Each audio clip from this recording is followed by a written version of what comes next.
Hi, everyone, and thank you for joining us today for this Lunch and Learn on reducing re-entry anxiety. As a little reminder, the session is being recorded. My name is Hannah Joyce, and I am a Learning and Development Advisor and the founder of Upskill Marketplace. I created Upskill Marketplace because I was spending too much time looking for training and coaching suppliers. Scrolling through LinkedIn and scouring Google was just taking too long. So I built the platform and interviewed and onboarded over 60 suppliers with a combined 200 listings. Listings that you can filter by skill, group size, price, location, industry experience, and you can check out the public reviews from our wonderful suppliers and the people who have booked and trialed and tested these suppliers already. So no more emailing 40 times before you can confirm a booking. Tracey, your facilitator today, is one of the wonderful suppliers on Upskill Marketplace. So to check out Tracey's profile, you simply need to make a free account. And in fact, I'll drop the link in the chat now and give everyone a minute to sign up if they haven't already. It doesn't take long. Let's pop this in. I wish Upskill Marketplace had been in play when I was in L&D. It would have made life a lot easier. Thank you, Tracey. And only members actually have access to view suppliers and have access to the recordings for this session and our previous one. So make sure you sign up. It's free. And it really is, as Tracey mentioned, it's the easiest way to find trainers and coaches. And we've helped many organizations already in loads of different ways, including finding an e-learning creator or a fun GDPR trainer, influencing trainer, wellbeing coaches, even a software architecture trainer. So we really can help with any problem. And later on the session, I'll drop a link in the chat with my Calendly. I've freed up some limited spots that you can use to book a discovery session with me and see how we can help you as well. Thank you, everyone. With that, I will hand over to Tracey for today's session. Hi, everybody. Thank you so much, Hannah, for the introduction. And thank you to all of you for giving up what may well be your lunch break this afternoon. So I'm hugely honoured, and I absolutely promise I will do my very best to ensure that you get something really valuable out of this session. Having rehearsed it a couple of times, it's sitting at about 40 minutes. The chances are I'm going to forget something, or at certain places I'll tell you a little bit more. So bear with me. I think it's a really good time to say something I admitted to on LinkedIn last night, which is I feel quite vulnerable today. I've worked in HR and learning and development for my entire 25-year career now, but we've all been locked away for the best part of 18 months. I got made redundant from my L&D management career at the back end of last year, as so many other people did because of the pandemic. And I've kind of been shut away in my office since, building my new business, my coaching and training company. And I haven't done a great deal of webinars recently. And vulnerability, I think, is a really important topic to start this subject area in, because it's okay to feel vulnerable. It's okay to feel a little bit nervous and maybe even a little bit anxious. There is a whole country of people who are trying to find what the new norm is, who are coming back into workplaces. They're uncertain of what they're coming back to and what they're going to be up against. And whether you sit as the employee in this webinar or as the employer, everybody's got some really difficult, challenging decisions to make around how you bring your people back to work. For some of you, it may be that you're back in your normal workspace already, so you just want to make sure that you're doing the right kind of things to protect yourself and the people around you. Or it may be you're at that stage where you're really trying to work out what the right thing to do is. Whichever position you're in at the moment, I hope that I can help you from both perspectives, either to check off the things that needed ticking off, or maybe to look at some new ideas of what you need to be doing. So we've said that uncertainty seems to be a really key feeling for people at the moment. But I think what we need to remember is what is very certain is that the UK is currently undergoing a mental health crisis. There are more people struggling than there ever have been before, thanks to COVID. And it's not going to go away. If anything, it appears to still be getting worse at the moment. And one of the biggest mental health challenges right now is that of anxiety. So it felt like exactly the right time for us to attack exactly that subject. So before we go into the detail of what you can be doing as a business, I think what it's really important to consider is what anxiety actually is, because it means different things to different people, and I'm sure you'll have your own version of what you think it is. The definition that I found was that anxiety is a psychological, a physiological, and a behavioural state that is induced in animals and humans by any kind of threat to our well-being or to our basic survival, whether that threat is a perceived one or whether it's actually real.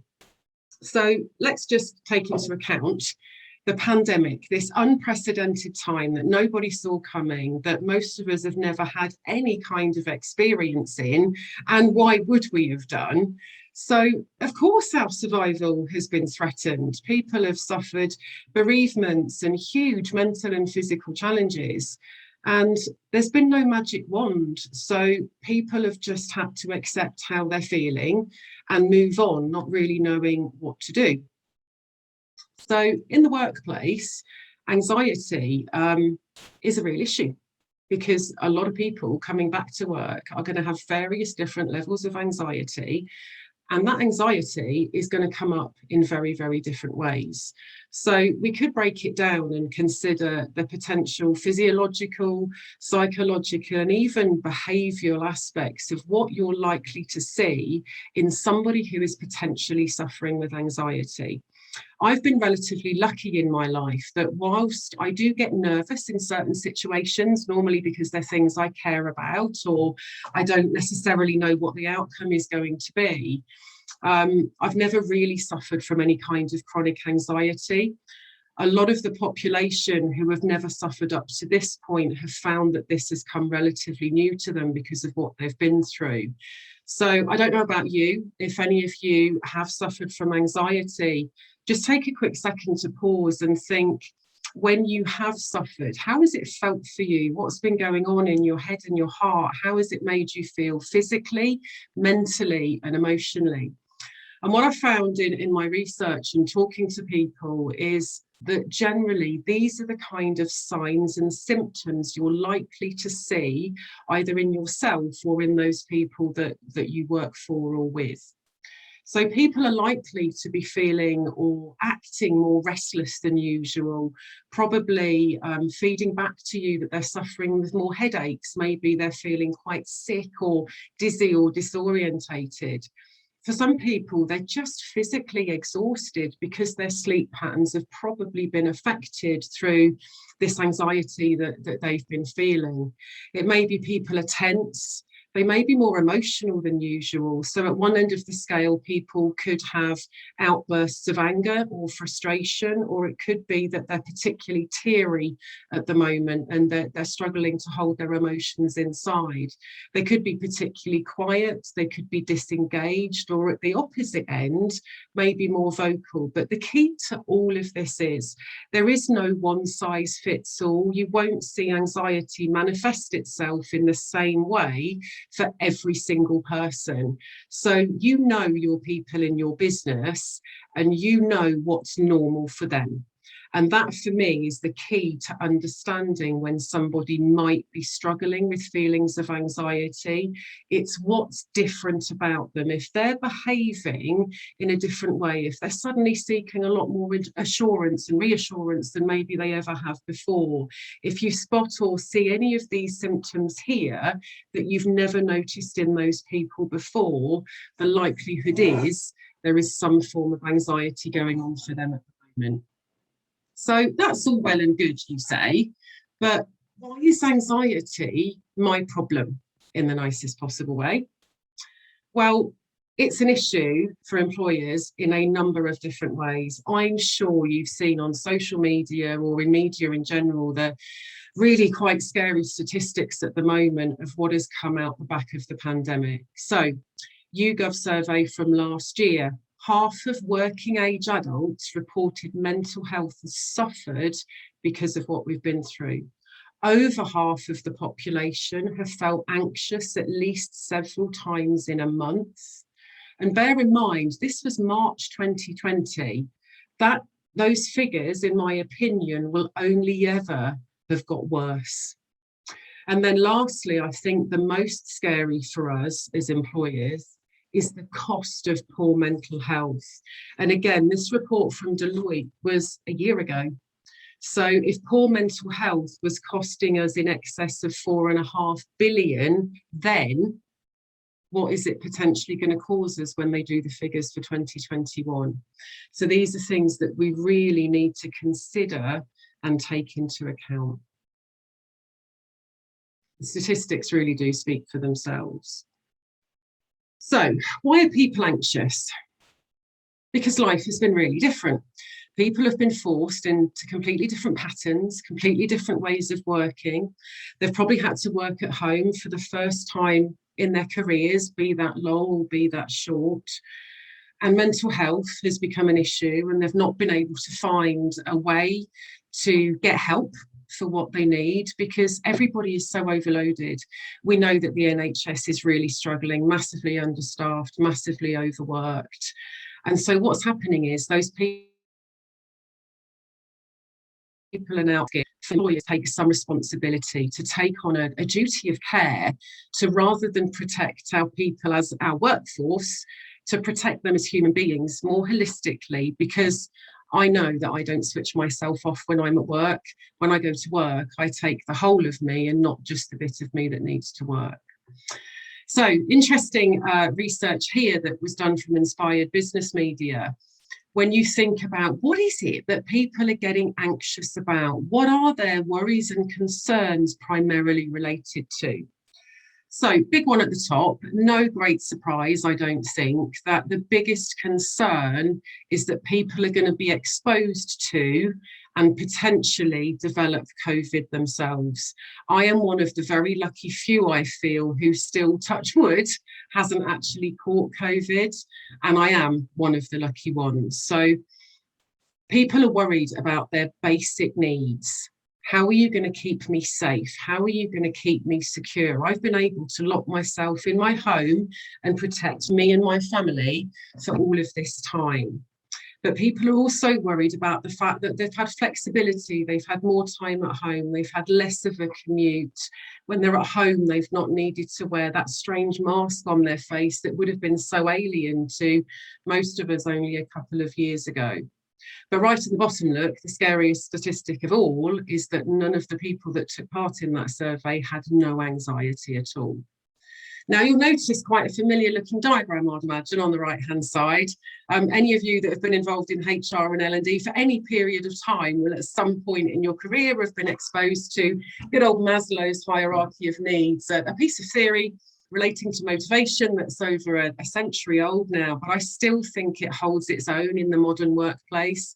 And the reason I feel it's a good time at this point to share this with you is that Maslow told us all of that time ago that when it comes to basic motivational need, what your people need from you at any time, the basic foundation for them to be engaged at work is for them to feel that you're meeting their basic needs and you're keeping them safe and you're keeping them secure. And yet right now, their biggest concern is about exactly that. So whilst we want to be focusing on lots of other areas of engagement and development for all of our people as they return to work, what fundamentally sits at the basis of their needs and wants right now is for you to do everything you can to make them feel physically, emotionally, and mentally that you're going to do what you can to look after their basic safety. So how do I think you can do that? Well, there are a number of ways, and I'm going to share 5 ideas that have been tried and tested in how you can do everything you can as an employer to reduce the impact of anxiety as people come back into the workplace. And the first thing that could be a great thing to do, particularly if you're at the stage right now where you're thinking about how this is going to happen, is to do some kind of basic pulse survey on your people, because you need to know, how are they feeling? What are they worried about? What are their real basic concerns? What's frightening them and making them anxious about coming back to work? What do they need from you as their employer, and what do they want? Now, at this point, I would just say to you, be a little bit careful, because of course, we've got to watch out for what we wish for. There is the potential for some of those people to expect you to take measures that maybe aren't realistic for your sort of business. So there is a period of managing expectations that comes in with this. But certainly it's really important for you to understand, before you make any of those plans, what the expectations are from the wider organisation. Once you've got some kind of basic feedback, you're in the best position then to put that formal plan together. As a basic minimum, that plan needs to include the physical safety measures you're going to enforce to get people back to work and feel safe. There's some great advice and websites you can turn to if you want some up-to-date advice. So the CDC, the Centre for Disease Control, the World Health Organization, HSE, CIPD, all of those organisations have got some really great up-to-date resources for you to use, even if it's just as a checklist to make sure you're doing what's basically required. Psychological considerations, where we think about the next level on from physical safety, and it deserves its whole slide, so that's coming up in a few minutes. But also within that plan, you need to think about, what are the new ways of working? What are people going to be coming back to? So what's going to stay the same? And that's important. You give people a comfort blanket, so they know when they do come back into the workplace, it won't be a completely changed alien environment. Some things will be the same and they'll want to hold on to those. But also some things are obviously going to have to be different. So what are they? What are your new expectations going to be around working styles, times, processes, procedures, protocol, etc.? So there are your three fundamental areas to focus on for your plan, but you're going to lose all of the emphasis and impact of that plan if you don't communicate it really well and really consistently from the offset. Again, communication is a really big part of how you reduce anxiety, so that deserves its own section in a few minutes' time. Flexibility. I hope you would have expected this to come up as part of reducing anxiety. Again, it's all over social media. These statistics you may have well seen, they've been publicised nationwide. So people are saying 80% of them do not want to come back to their normal workplace on a full-time basis. 27% of those want to work full-time, but the majority are looking for some kind of hybrid working where they get the best of both worlds. And 29% of people surveyed said if they don't have some opportunity for flexible work, they would leave their job. Right now, recruitment and retention is a bigger challenge than it's been for a very, very long time. People have had time to pause over the pandemic, opportunity to reassess their future career choices, what's going to work for them, their families, and job satisfaction. So we need to be doing everything we can, not just to recruit the best talent, but to retain them. I also saw on the news last week, the BBC shared some of their very recent research findings. And what they found was that 2/3 of the working population are expecting to be able to work from home for at least some of the time. The CIPD took the BBC's research last week and posted a poll on LinkedIn where they asked people to tell them exactly what they value from working at home. When I last saw the poll, almost 70% of their respondents said the biggest value for them was about avoiding the commute because they wanted to save the time and the money, but also because they wanted the opportunity to carry on supporting home and family life. I think those statistics in themselves tell you that there's never been a more pertinent time to take flexible working seriously. I came from the logistics industry before I was made redundant, and we were put in a position where certain parts of the population obviously can't work from home. They're lorry drivers, warehouse personnel, etc., but some could. So we had to try flexible working for the first time in the company's history, and we managed to make it work. Some blue chip companies, very famous businesses we know about, have already made it clear that they are taking home working seriously enough that it will almost become the norm rather than the exception. So why would we do it? I don't think I need to tell you all of this. I think most of you know, but from an employer's perspective, the benefits are endless. We just talked about how challenging it is right now to attract and retain the best talent. The last statistic I heard a couple of weeks ago is that we've just reached 1 million vacancies in the UK. So yes, the labour market is full of people looking for work or looking for their next career move, but there are also a lot of vacancies out there. So competition is really high, and employees are going to be looking for that business who can offer them much more of a holistic package than ever before.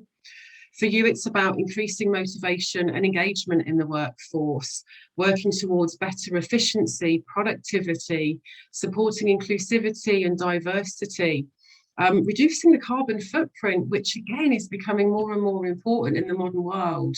And then even some of the smaller considerations alongside the capacity in your offices, the spacing you have available, and then the cost that's associated with renting those spaces and getting people from A to B across the country.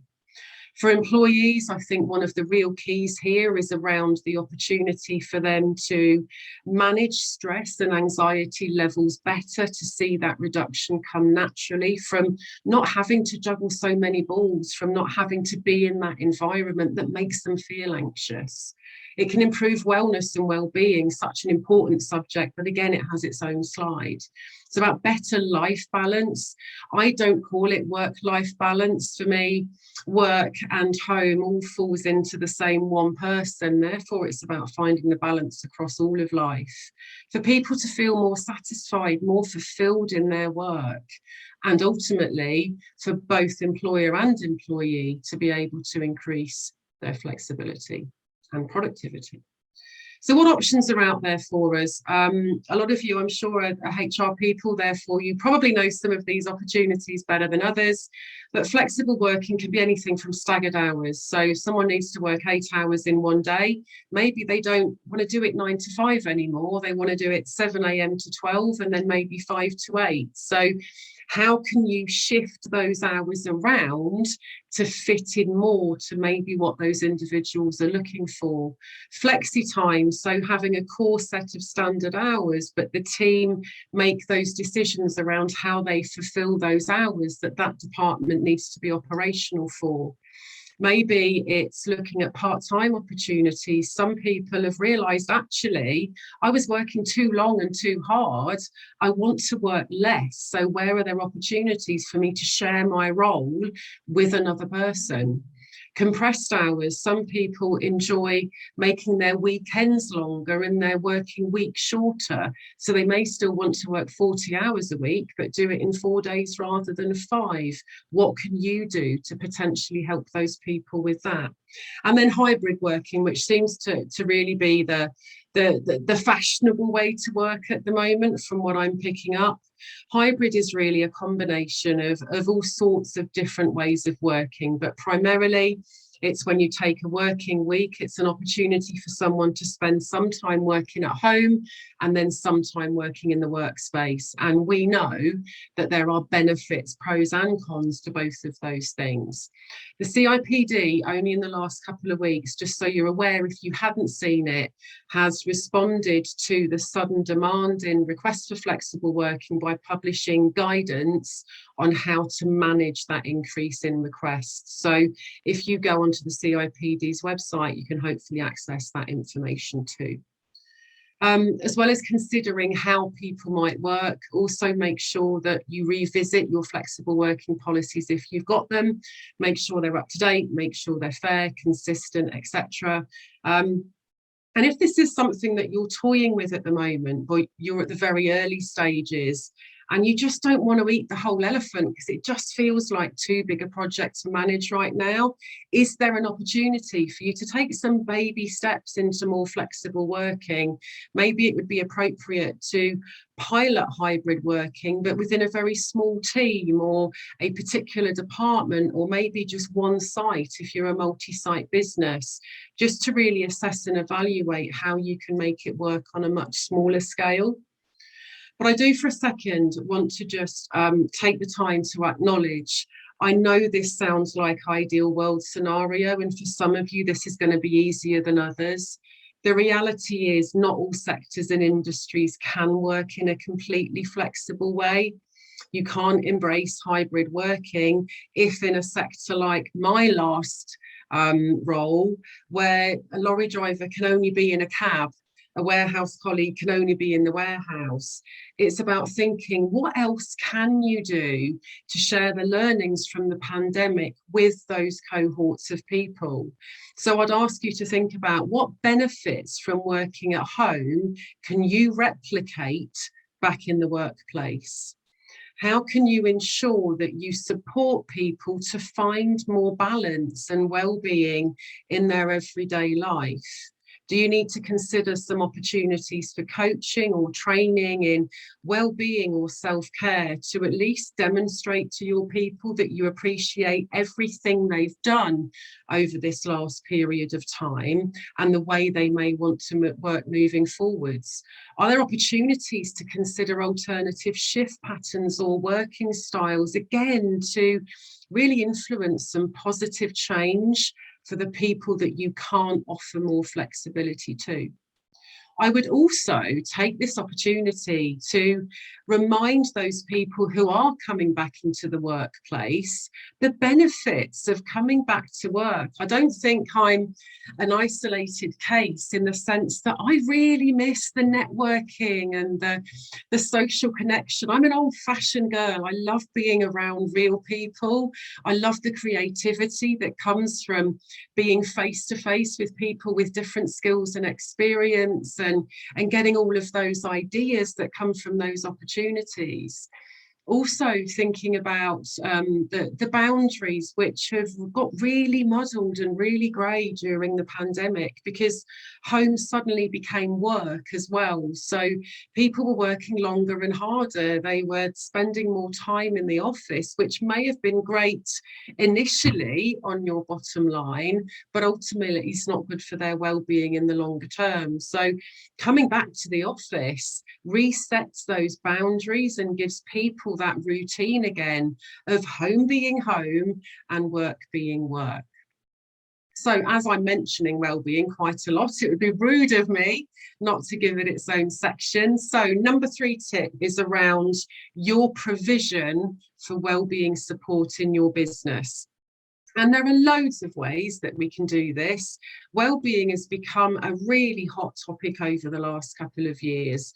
And it's just a reminder that people don't switch off life when they come into the workplace, and they need more holistic help now. Wellbeing now is not just about an investment for now, it's an investment for the future. I found some research from a survey from Global Human Capital Trends a couple of weeks ago. They said that employees were ranking improving employee well-being as their 3rd highest priority in determining their career choices and their success over the next 1 to 3 years. So this investment is about lifetime. It's about not just recruiting talent, but retaining the talent you've got in their business. And the key to well-being is not just to pay lip service to it. It's about your initiatives, whether they're informal or formal, whether they're internal or external. It's about well thought out, communicated and supported initiatives that come right from the top and run all the way through the business. So internally, I would suggest in the first instance, you think about who's passionate in your workplace, who are the people that talk about well-being a lot and are clearly really interested in helping you with improving well-being in the organisation. Take the opportunity to develop them into well-being champions, mentors, advocates. If you have the money available and the resources, train them as mental health first aiders, give them the information and knowledge and confidence they need to feel like they can really make a difference. If you don't just want the responsibility to fall on one person, take the pressure off and build some kind of peer-led wellbeing support groups that get support right from the top of the board, and you can have people from different departments, teams and sites all getting together to look at what a provision for wellbeing might be across the business. So develop all kinds of wellbeing practices, initiatives, awareness training to eventually come up with some kind of strategy that covers how you're going to encourage people to work on positive physical, mental and emotional health. And those initiatives could be anything from lunchtime, learn and earn, like we're doing now. So come to a presentation on mindfulness, how to eat good nutritional food that's good for brain health, taking the opportunity to give them some time out, to focus a little bit more on who they are, but also how they are. If you have a lot of meetings in your business, do they have to be in the boardroom? Can you get people having a walk and talk meeting where they do it walking around the site or in a woodland area somewhere? Do you need to be working on more one-to-one and coaching provision for people? So your initiatives ultimately will form some kind of more formal strategy. The deal is you have to publicise it and you have to keep it alive, because what you ultimately want to happen is that initial strategy eventually just becomes part of your business. It's the culture of your organisation and it's how you do things. Go back to your initial pulse survey, because there will be some requests for wellbeing within that. And you're then in a position to say, you said this is what you wanted, this is what we did in return. So wellbeing support, if you need some help from outside of your business, and the likelihood is you probably won't have the knowledge and the expertise all inside your company. There are some free resources, you'll be pleased to know, that are readily available. So particularly if you've got staff who clearly have some mental health struggles going on right now and you don't know how to handle those, my advice would be to signpost them to Mind, Samaritans, Anxiety UK. There are some brilliant mental health charities out there that are helping people as much as they can, and they've got some brilliant resources, videos, booklets, etc. Mind do some really, really good wellness action plans that you can fill out and have a look at maybe where you've got some gaps, what initiatives might be viable for you. The HSE have got a really up-to-date stress risk assessment if you need to understand what part stress is playing in your business right now. You may need to consider bringing some experts in from outside, either from an occupational health perspective, or maybe if you don't have them already, some kind of employee assistance program. My professional experience in EAPs is that they're generally not enough on their own. I've worked for a lot of companies that invest in EAPs, but they very rarely communicate it or publicise it. And generally my experience is that people don't always trust that they will get their advice anonymously and confidentially. So just something to think about. My final piece of advice is, obviously, because of what I do as a business, is to approach wellbeing consultants. Particularly since the pandemic, there's been a real explosion of professionals and experts in wellbeing who can hold your hand and guide you through what you need to focus on, what initiatives would be viable and valuable to your organisation, how to build a wellbeing strategy, what to include, where to get the support from, to really enable you to focus your resources, your time and your investment, and to take the pressure away from HR departments and line managers who are already working so hard just to do their day jobs.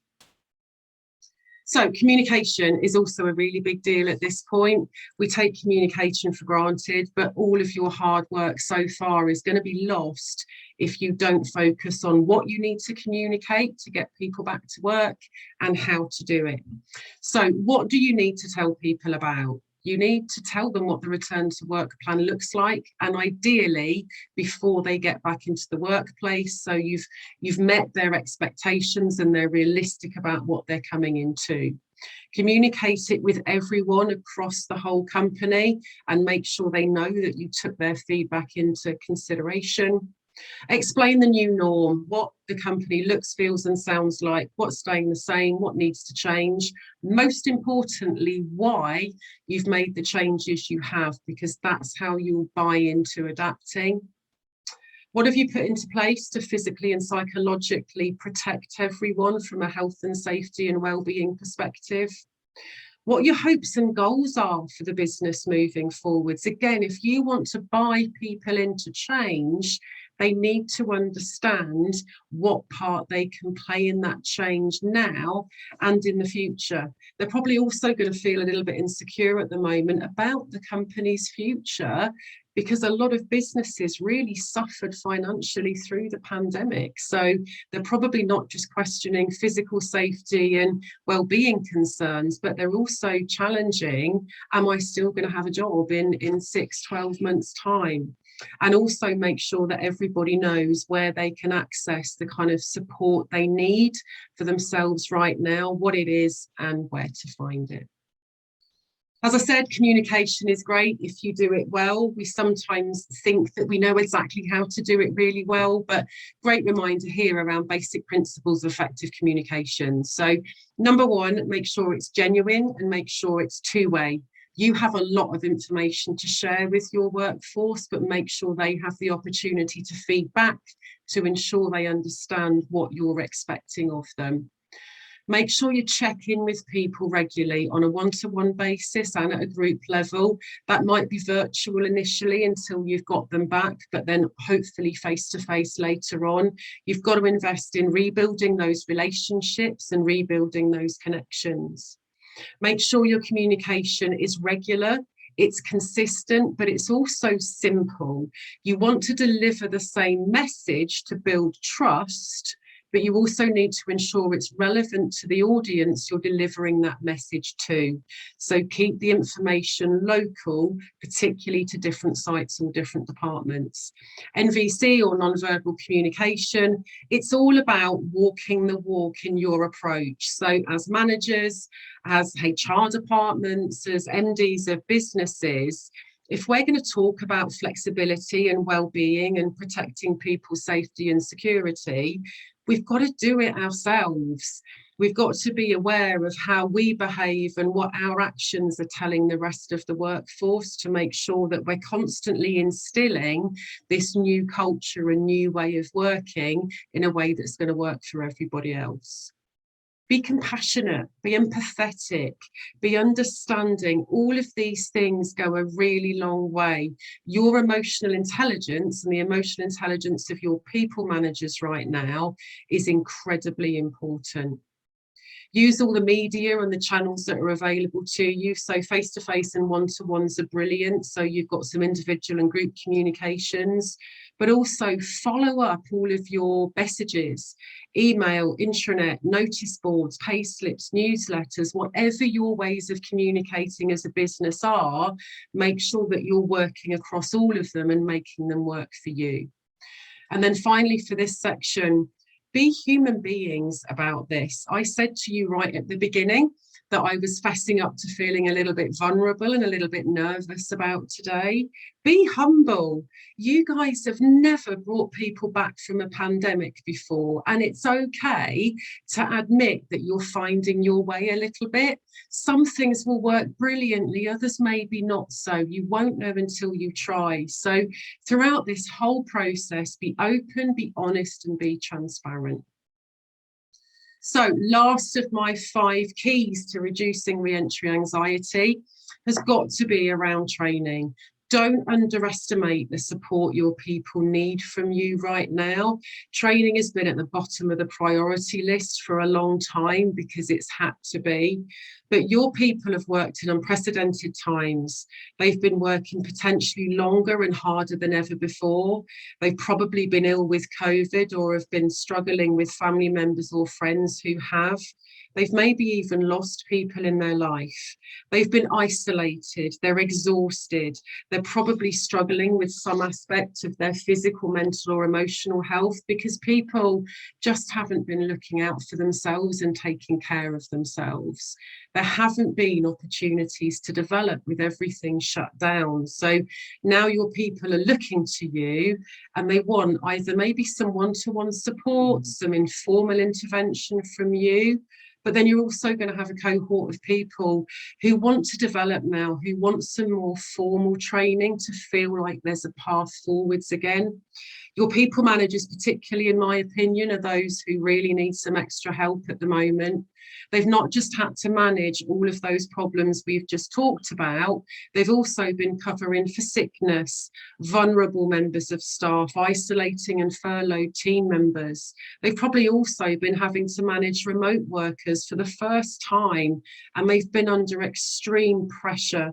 They're also probably suffering from compassionate fatigue because they've been trying to do the right thing by everybody, but not helping themselves. So we need to catch those people quickly before they start to go down those roads of exhaustion and, worst case, burning out completely. So your people managers, what do they want? At the moment, I would suggest they need some mental health awareness training to spot the signs and triggers of mental health problems, anxiety, stress in themselves and other people, but also some resources around developing resilience to bounce back, not from everything we've just been through, but the future of what they're probably going to have to face as new challenges come our way. What tools can you give them to help themselves and others? Emotional intelligence, I've mentioned already, to develop their emotional antennae, to become more aware of theirs and others' emotions and how they can support people at a deeper level, building even more effective relationships. Managing hybrid teams, a lot of managers have never had to manage people who aren't in the workplace every day, and they're going to need some help to develop those skills. So one-to-one skills, self-awareness and awareness of others is more important now than it's probably ever been. Also, company-wide generic training, investing in what I would call preventative development. Give your people the tools and resources they need to help them to help themselves. Guide them towards wellness and well-being and looking after themselves, which will pay dividends not just now, but in the future, because this mental health crisis isn't going away. You help people to help themselves, they're going to ultimately positively impact on your bottom line. So, to summarise, number 1, devise and establish a re-entry plan and communicate it really effectively. Number 2, explore the opportunities to work in a more flexible way, whatever is feasible and realistic for you. Support your people's well-being. They're looking to you now, whether it's informal, internal or external. Seek some advice. Come to people like me who are experts in development, coaching and well-being, and get someone to hold your hand and guide you through a formal process to get your people where you want them to be. Make sure everything you do is communicated as effectively as it possibly can be in what you tell everybody and how you tell them. And then finally, to train your people managers and to train your people. As I've said, help them to help themselves. You'll notice there's no accident or coincidence in the acronym running down the page. For me, It's got to be all about reset. This is the best opportunity businesses have had, probably in my career at least, to hit the reset button, to establish the new norm and to embrace all of the positive lessons that have come out of the pandemic. Get your people back with an emphasis on well-being, flexibility, development, and open, honest communications. And I promise you'll have done everything you can to reduce that re-entry anxiety.